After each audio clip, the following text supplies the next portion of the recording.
Commander Vexthar stood on the bridge of his warship and looked out at the stars. His gray scales were covered with old scars from many battles. Some were from plasma burns, others were from blades and claws. He had fought in 17 star systems over his long life. He had watched entire planets burn. He had seen civilizations fall to their knees and beg for mercy. Nothing in the galaxy had ever made him feel afraid. Nothing had ever made him doubt his strength.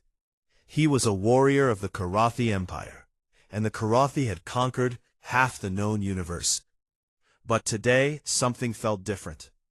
His fleet had arrived at a small border world called Nexus 7 3 days ago. It was a mining colony that belonged to the Galactic Coalition. The Coalition was a group of weaker species who had joined together for protection. They were no match for the Karathi, and everyone knew it. The battle should have been easy. Vexthar had brought 5,000 soldiers. The Coalition had sent a defense force of only 300. Most of them were from weak species that the Karathi had defeated many times before. But among those 300 defenders, there were 32 soldiers from a species called humans. Vexthar had not paid much attention to them at first. Humans were new to the galaxy. They had only discovered faster-than-light travel about 40 years ago. Their technology was basic. Their ships were small and few. On paper, they were nothing special.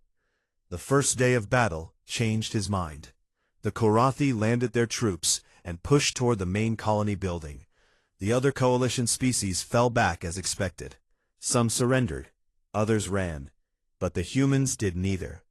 Vexthar watched from his command screen as a small group of humans held a narrow pass between two cliffs. They were led by a woman with dark hair and fierce eyes. Her name, according to intercepted communications, was Kate Murphy. His soldiers outnumbered them 10 to 1. It should have taken minutes to break through. Instead, it took 6 hours. The humans used every rock, every shadow, every piece of broken equipment as cover. When one human fell, another stepped into their place without hesitation. They did not cry out. They did not beg. They simply kept fighting. By the time the Karathi broke through, they had lost over 200 soldiers. 200 of his finest warriors, killed by a handful of soft-skinned creatures from a small blue planet. Vexthar had never seen anything like it. The second day was worse. The humans had retreated into the colony buildings and turned every hallway into a death trap. They attacked from vents and doorways. They set explosives in places his soldiers had already cleared. One young human male, barely more than a child by their standards, had charged a Karathi position with nothing but a knife after his weapons stopped working. He killed 3 warriors before they brought him down. By the third day, Vexthar had committed all his reserves. The colony fell at last, but the cost was staggering. He had lost nearly 800 soldiers, 800 Karathi warriors, veterans of dozens of campaigns, killed by 32 humans and a few hundred lesser species. The other coalition soldiers had surrendered or died quickly, but the humans had fought until they could not fight anymore. When the battle ended, only 7 of them were still alive. Vexthar ordered those 7 brought to his ship. He stood in the holding area and watched as his guards pushed the human prisoners through the door. They were in terrible condition. Their uniforms were torn and covered with blood. Others had burns and cuts all over their bodies. Kate Murphy walked at the front of the group. Her left arm hung at a strange angle, clearly broken in several places. Dried blood covered the side of her face. But she walked with her head held high, and when she saw Vexthar, she did not look away. Behind her came a young male named Danny. He could not have been more than 20 years old. His leg was wrapped in bloody bandages, and he leaned on another human for support. But his eyes were clear and steady. There was an older male named Ben, with gray in his short hair. A woman named Lisa, tall and thin with a calm face, and 3 others whose names Vexstar did not yet know. 7 humans, that was all that remained of 32. Vexstar stepped forward and looked down at Kate Murphy. He was much taller than her. His claws could tear through metal, his scales could stop most blades. By every measure he should have seen her as weak and small. Instead, he felt something he had not felt in a very long time. He felt uncertain. "You fought well," he said through his translator device. His voice came out flat and mechanical in the human language. Kate Murphy said nothing. She just stared at him. "I have conquered many worlds," Vexstar continued. "I have faced many species, but I have never seen soldiers fight the way your people fought." Still, she remained silent. "Your weapons were weaker than ours. Your numbers were smaller. You had no chance of winning, yet you did not run. You did not surrender." He paused and studied her broken body. "Why?" Kate Murphy tilted her head slightly. A small smile crossed her cracked lips. "You really want to know?" "Yes." She glanced back at her fellow humans. Something passed between them, a look that Vexstar could not understand. Then she turned back to face him. "How much do you know about Earth?" she asked. "Very little. Your planet is far from our territory. Your species is young and unimportant to the Empire." Kate Murphy laughed. It was a harsh sound, full of pain and something else, something dark. "Unimportant," she repeated. "Yeah, I guess that's what you'd think." She shifted her weight and winced as her broken arm moved. But she did not let the pain stop her. "Before we came to the stars," she said slowly, "we only had each other to fight. For thousands of years, we killed each other in ways you cannot imagine. We got very good at it." Vexstar felt the cold feeling in his chest grow stronger. "You fought your own kind?" "Every generation," Kate Murphy said. "Every century. Sometimes every decade. We never stopped." She met his eyes, and for the first time, Vexstar saw something in a human's gaze that made him want to step back. "Do you want to hear about it?" she asked. "Do you want to know what humans have survived?" Vexstar should have said no. He should have had them executed and moved on with his campaign. That was the Karathi way. But he needed to understand. He needed to know what made these creatures so different from everything else he had ever faced. "Tell me," he said. Kate Murphy smiled again. This time, the smile did not reach her eyes. "Then sit down, Commander. This is going to take a while." Vexstar did something that confused his officers. Instead of executing the human prisoners, he had them moved to a larger holding area. He ordered his medical staff to give them supplies to treat their wounds. Clean water, food, bandages. His second-in-command, a scarred warrior named Thraxul, approached him with concern in his yellow eyes. "Commander, why do we waste resources on these creatures? They killed hundreds of our warriors. They should die slowly for what they have done." Vexstar turned to face him. "I need information. Dead prisoners cannot speak." "What information could they possibly have? Their species is weak. They have no great technology, no vast fleets." "That is what I thought as well," Vexstar said quietly. "Now I am not so sure." He left Thraxul standing there and walked to the holding area. The humans had used the medical supplies well. Kate Murphy sat against the wall, with her arm now wrapped tightly in white bandages. The bone was still broken, but at least the bleeding had stopped. Young Danny sat beside her, his wounded legs stretched out in front of him. The others were scattered around the room, resting and tending to their injuries. When Vexstar entered, all 7 humans looked up at him. They did not show fear. They did not beg for their lives. They simply watched him with those strange, steady eyes. He sat down on a metal crate across from Kate Murphy. For a long moment, neither of them spoke. "You said your species has been fighting for thousands of years," Vexstar finally said. "Tell me about these wars." Kate glanced at Danny, then back at the alien commander. Where do you want me to start? The beginning. Kate shook her head slowly. We don't have time for the beginning. Human history is filled with more wars than I can count. So, let me tell you about the ones that matter most. The ones that shaped what we are today. About 110 years ago, by our calendar, the nations of Earth went to war with each other. We call it the First World War. It was supposed to be quick. Everyone thought it would be over in a few months. How long did it last? 4 years. Vexthar nodded. 4 years was not unusual for a major conflict.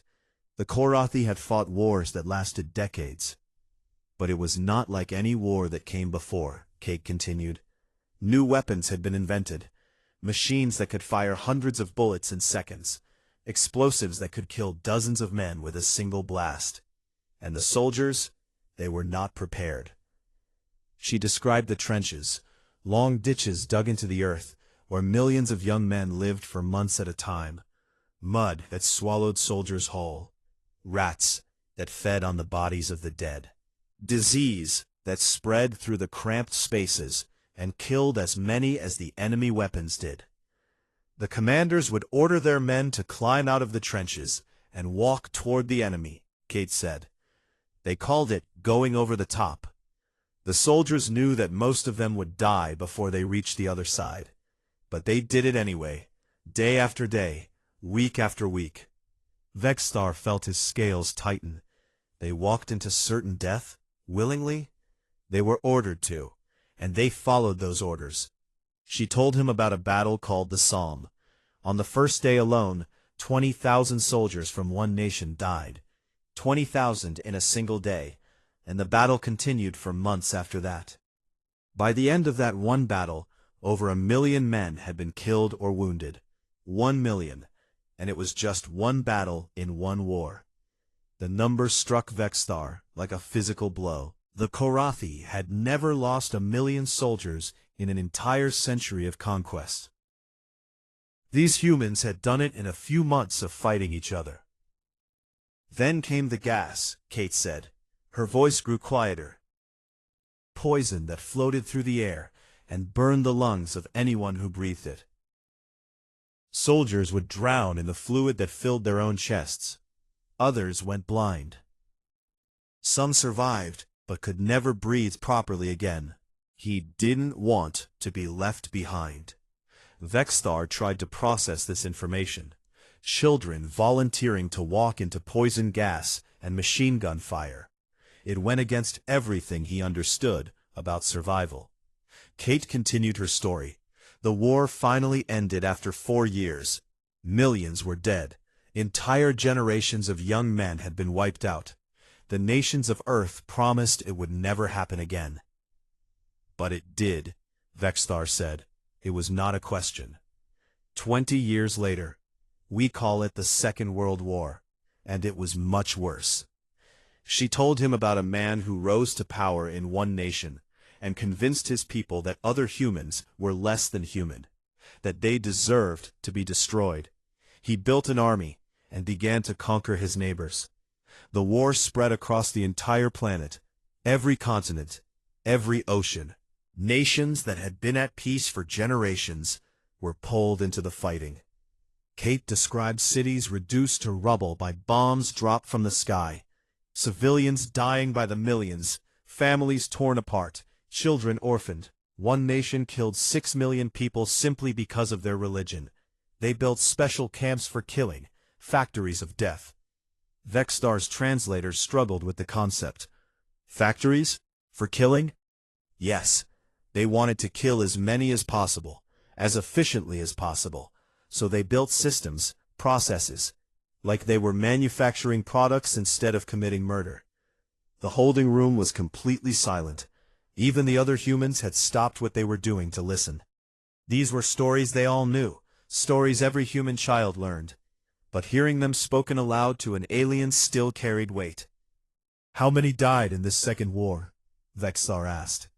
Kate met his eyes. 70 million. We stopped counting at some point. 70 million. The number echoed in Vexthar's mind. The entire Korathi military numbered only 2 million soldiers. These humans had killed 70 million of their own kind in just 6 years. And the war ended how? He asked.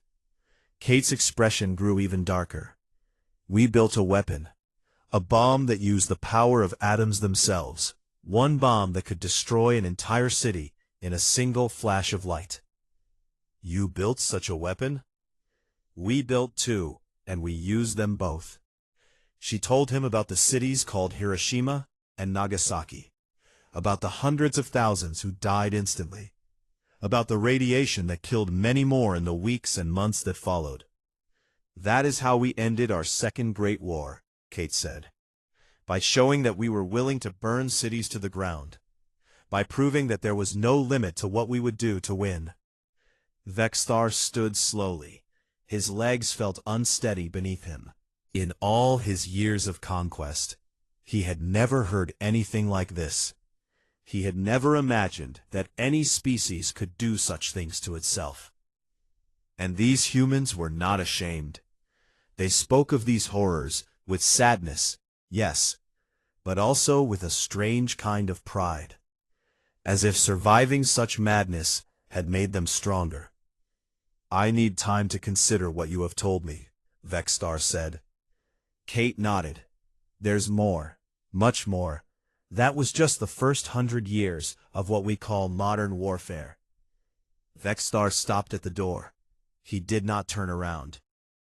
I will return tomorrow, he said, and you will tell me the rest. He walked back to his quarters alone, and for the first time in his long life, he could not sleep. Vexthar returned to the holding area the next day and the day after that. Each time, he sat across from the human prisoners and listened to their stories. Each time, he left feeling more disturbed than before. The older human named Ben Carter did most of the talking on the third day. His gray hair and lined face showed his age, but his voice was strong and clear. He had been a soldier himself, long before humans reached the stars. I served in a war called Vietnam, Ben said. I was 19 years old when they sent me there. He described a jungle so thick and green that soldiers could not see more than a few feet ahead. The enemy hid everywhere and nowhere. They knew the land. They had been fighting on it for generations. The soldiers sent to fight them were young boys from cities and farms who had never seen such a place. We walked through that jungle every day, knowing that any step could be our last. The enemy planted traps in the ground, holes filled with sharp sticks covered in poison, wires connected to explosives, mines that would blow off your legs if you stepped in the wrong place. Vexthar listened in silence. His species fought in open battles, army against army. This kind of warfare was completely foreign to him. The worst part was not knowing who the enemy was, Ben continued. A farmer working in his field might be peaceful, or he might have a weapon hidden under his clothes. A child selling fruit by the road might be a scout reporting your position. You could never tell. How did you survive such conditions? Ben smiled, but there was no happiness in it. Many of us didn't, and many of us who came home alive were never really whole again. The things we saw, the things we did, they stayed with us forever. He told Vexthar about soldiers who came home and could not sleep because of nightmares, men who jumped at sudden sounds, men who could not hold jobs or keep families because their minds were still trapped in that jungle, even decades later. And yet your people continued to fight such wars? Vexthar asked. We never stopped, said Lisa, the tall woman with the calm face. After Vietnam, there were other wars, other jungles, other deserts. I served in a place called Afghanistan. She described mountains that touched the sky, caves where enemies hid for years without being found, bombs hidden under roads that could destroy armored vehicles, attacks that came without warning and ended just as quickly. We fought there for 20 years, Lisa said. 20 years. Soldiers who deployed at the start of the war had children who grew up and deployed to the same war. Why? Vexthar demanded. Why fight for so long in a place so far from your homes? Lisa shrugged. Different reasons. Some believed in the mission. Some went because they were ordered to. Some went because their friends were going, and they couldn't let them go alone. Some went because fighting was the only thing they knew how to do. The human named Kate, who had been quiet for most of the day, spoke up. "You want to know the real answer? We fought because that's what humans do. We find reasons to fight, and once we start, we don't know how to stop." She told him about other conflicts, wars in places called Korea and Iraq, conflicts in Africa, where tribes killed each other by the thousands, a genocide in a country called Rwanda, where neighbors murdered neighbors with machetes and farming tools. 800,000 people dead in just 100 days. "By hand?" Vexthar said, his voice barely a whisper. "They killed 800,000 by hand?" Guns and bullets cost money. Machetes were cheap, so they used what they had. The stories continued. The siege of a city called Stalingrad, where soldiers fought over single buildings for months. The people inside ate rats, ate leather, ate anything they could find to survive. They refused to surrender even when they were starving and freezing. Nearly 2 million died before it was over. There were stories of child soldiers in forgotten corners of Earth. Boys and girls as young as 8 years old, given weapons and sent to kill. Their minds broken, their childhoods stolen, turned into weapons by adults who did not care about their lives. There were stories of prisoners tortured in dark rooms, of experiments done on living humans by their own governments, of bombs dropped on wedding parties by mistake, of entire villages burned to the ground because one person living there might have been an enemy. Vexthar sat through all of it. His hands gripped the edge of his seat. His scales had turned a darker shade of gray, a sign of deep distress in his species. "Every generation," Kate said quietly, "every single generation of humans has known war. Our grandparents fought, our parents fought, we fight, and our children will probably fight too." Danny, the young soldier, nodded. "My grandfather served. My father served. I never even thought about doing anything else. It's just what we do." "You do not wish for peace?" "Of course we do," Kate said. "We write songs about peace. We make movies about it. We give awards to people who work for it. And then we go right back to fighting." She leaned forward, and despite her broken arm and battered body, her eyes burned with intensity. "That's the thing you need to understand about humans, Commander. We hate war. We truly do. We know how terrible it is. We've seen what it does to us, to our families, to our world. We've written millions of words about the horror of it. And yet you continue. And yet we continue. Because when someone threatens us, when someone attacks what we love, we don't think about the cost. We don't calculate odds. We just fight. We fight until we can't fight anymore. And then we find a way to keep fighting anyway." Ben spoke up again. "I watched my best friend die in Vietnam, bled out in my arms, while I screamed for a medic who never came. Do you know what I did after that?" Vexthar shook his head. "I went back out the next day and kept fighting, because that's what he would have wanted. That's what any of us would have wanted." The room fell silent. The weight of centuries of human warfare hung in the air between them. Vexthar finally stood. His legs felt weak. His mind was overwhelmed with images he could not shake. Trenches filled with poison gas. Cities turned to ash by atomic fire. Children with machetes. Soldiers eating rats in frozen ruins. "Your species," he said slowly, "is not what I thought it was." "No," Kate agreed. "We never are. I believed you were weak, new to the galaxy, easy to conquer. A lot of people have made that mistake. Nations on our own world made that mistake about each other. It never ended well for them." Vexthar walked to the door. Before he left, he turned back one final time. "I have studied military history across dozens of species. I have seen empires rise and fall, but I have never encountered anything like what you have described. Your species has done terrible things to itself. Impossible things. Kate nodded slowly. Yes, we have. And you survived all of it. We did more than survive, Kate said. We learned from it.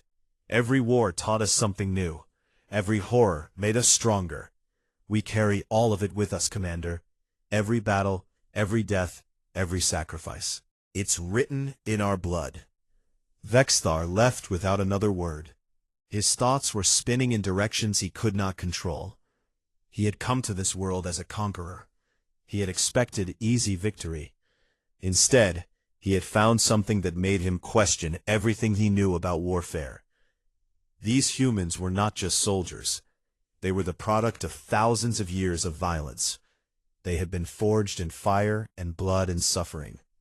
And they had emerged from that forge harder and more dangerous than any species he had ever encountered. For the first time in his life, Vexthar began to wonder if the Korathi had made a terrible mistake. On the 7th day after the battle, Vexthar called his senior officers to the command room of his warship. 12 of the most experienced warriors in the Korathi Third Fleet stood before him, waiting for their orders. They expected him to announce the execution of the human prisoners. They expected him to outline the next phase of the campaign. The coalition was weak, their defenses were crumbling. A few more victories and this entire sector would belong to the Empire. Instead, Vexthar gave an order that stunned them all. Prepare a shuttle. We are returning the human prisoners to Coalition space. The room went silent. Thraxel, his second-in-command, stepped forward with confusion written across his scarred face. Commander, I do not understand. These creatures killed over 800 of our warriors. They deserve death, slow death. They deserve many things, Vexthar said calmly. But executing them would be a mistake. A mistake? They are our enemies. Vexthar turned to face the tactical display on the wall. It showed the positions of Korathi fleets across this arm of the galaxy. Hundreds of warships, millions of soldiers, an empire that had been expanding for 3,000 years. I have spent the past 7 days speaking with those prisoners, he said, learning about their species, their history, their nature. Another officer, a female named Kasra, spoke up. What could we possibly learn from such primitive beings? That is exactly what I thought before the battle. Vexthar turned to face them. I thought humans were weak. Their technology is decades behind ours. Their fleet is tiny.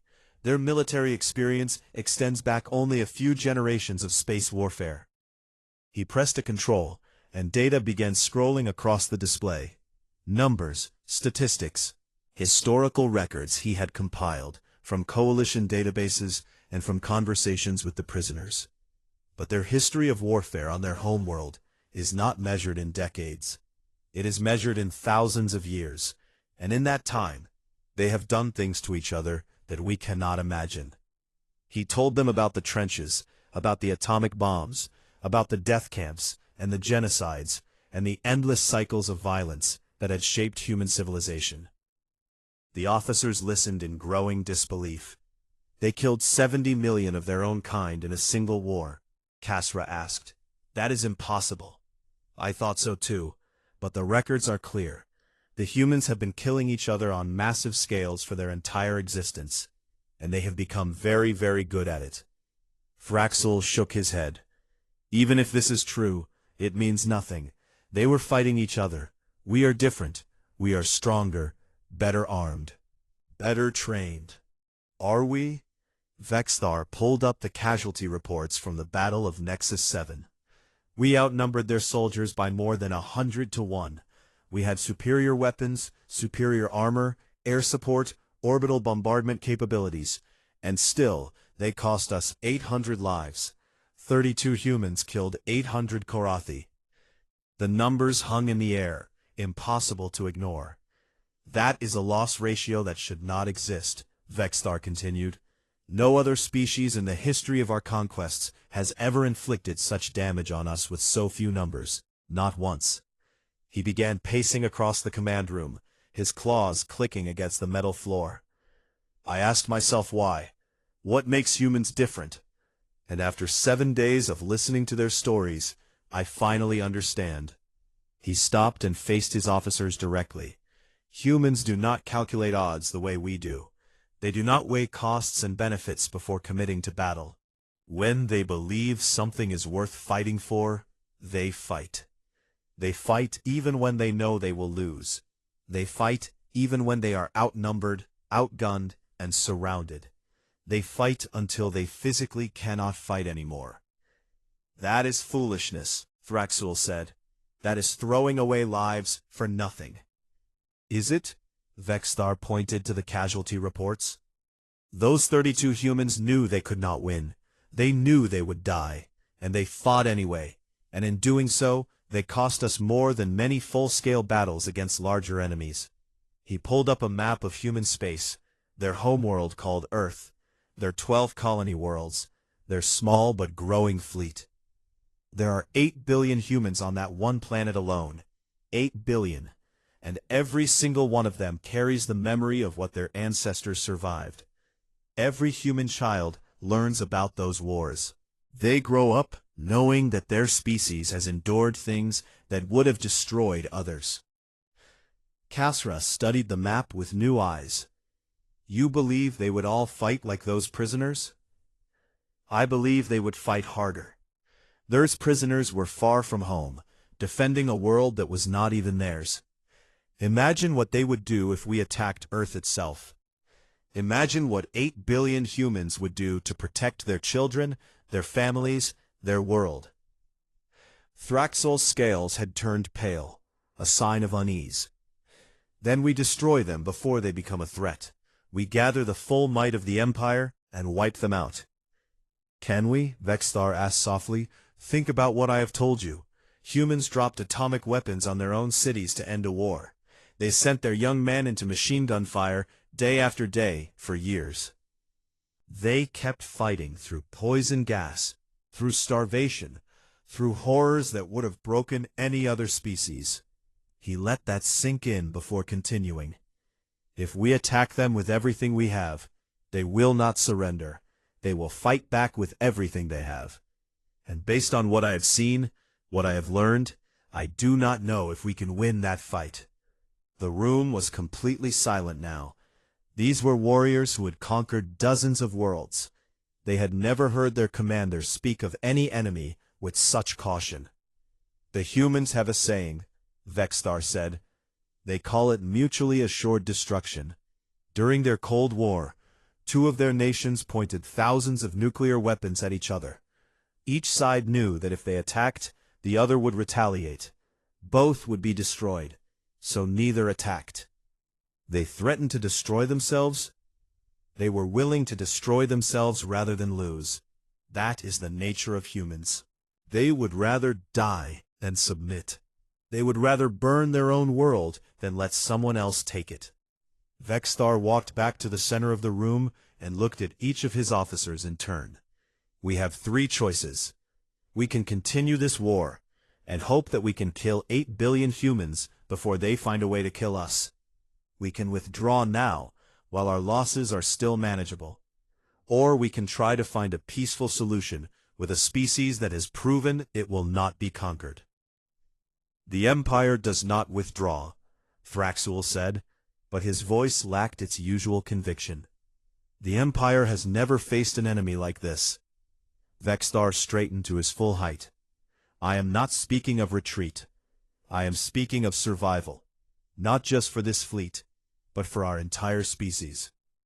He gave them time to think, time to process what they had heard.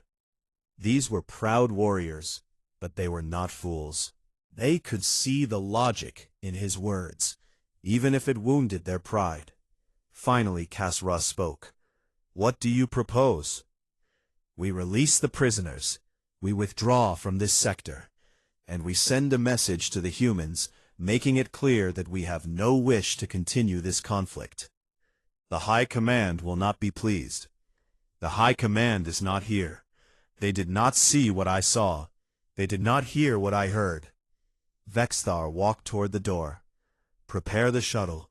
The humans are going home. He left his officers standing in stunned silence and went to deliver the news to the prisoners himself. The shuttle carrying the 7 human prisoners crossed into Coalition space 3 days later. A human cruiser called the Valor was waiting at the border to receive them. Kate Murphy stood at the shuttle window and watched as the Korathi fleet turned and disappeared into the void.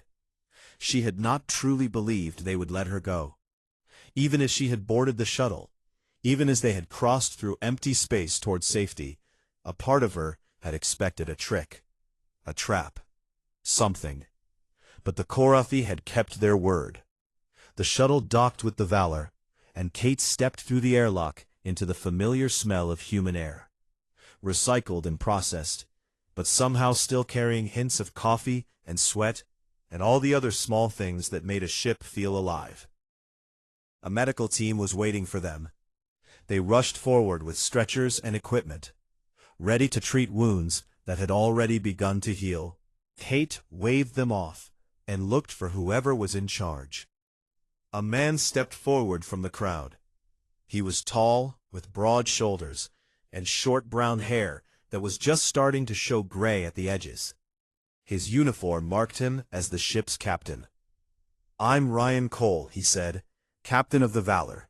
We got word you were coming, but honestly, none of us believed it." Kate shook his hand with her unbroken arm. "Neither did we. The Korathi just let you go? Without conditions, without demands?" "They gave us a message." Kate reached into her torn uniform and pulled out a small data chip. "The commander asked us to deliver it to Earth." Ryan took the chip carefully, as if it might explode. "What does it say?" "I don't know. He didn't tell us. Just asked us to make sure it reached our leaders." The other human prisoners were being helped aboard by the medical team. Danny was on a stretcher now, his wounded leg finally receiving proper treatment. Ben walked on his own, but he moved slowly, like a man who had been carrying a heavy weight for too long. Lisa stood apart from the others, staring out a window at the stars, with an expression Kate could not read. Ryan led Kate to a private room where she could rest. But before she lay down, he inserted the data chip into a reader and played the message. Commander Vexthar appeared on the screen. His gray scales looked dull under the artificial light. His yellow eyes seemed tired. He looked nothing like the proud conqueror Kate had first faced in the holding area. "To the humans of Earth," the recording began, "I am Commander Vexthar of the Korathi Third Fleet.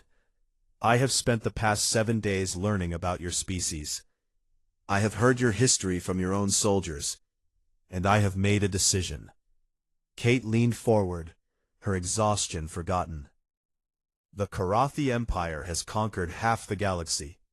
We have faced hundreds of species. We have never lost a war. But I believe that if we continue fighting your kind, that record will end." Ryan glanced at Kate with surprise in his eyes. She said nothing, just kept watching. "You are not like other species we have encountered. You do not calculate odds. You do not surrender when defeat seems certain. You have fought each other for thousands of years with weapons and tactics that we cannot comprehend. You have survived horrors that would have destroyed any other civilization, and you emerged from those horrors stronger than before." The recording continued. "I do not say this out of respect. I say it out of understanding. Your species is dangerous, not because of your technology, which we could overcome, not because of your numbers, which we could match, but because of what you carry inside you, the willingness to suffer, the refusal to quit, the ability to endure things that should be unendurable." Vexthar paused, and for a moment, Kate saw something in his alien eyes that looked almost like fear. "The Korathi Empire will not seek war with humanity. We will withdraw from the territories near your space.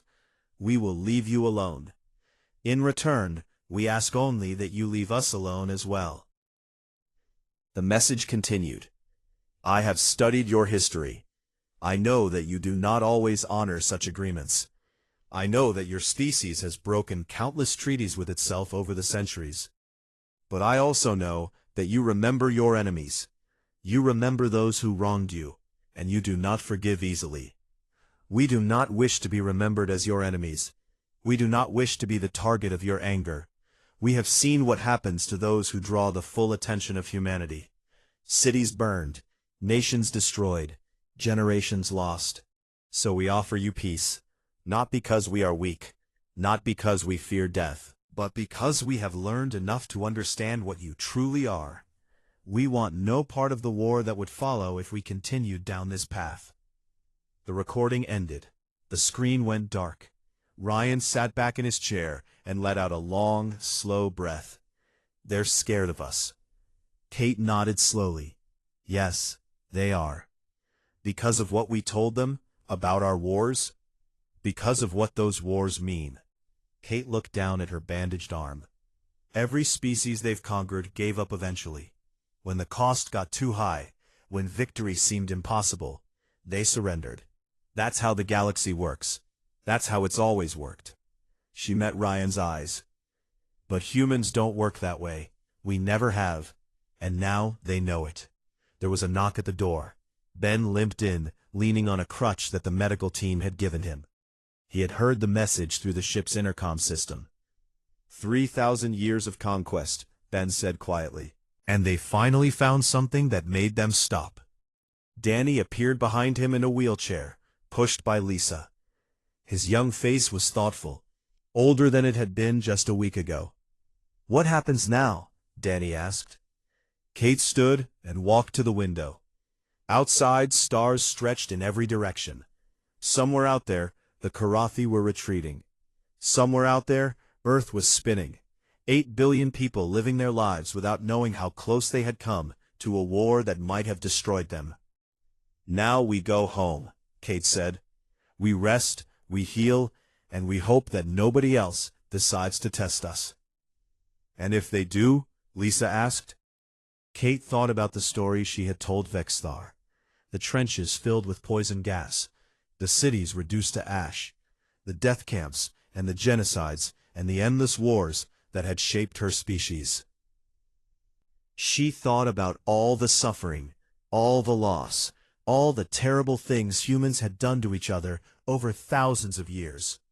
And she thought about what all of that suffering had created.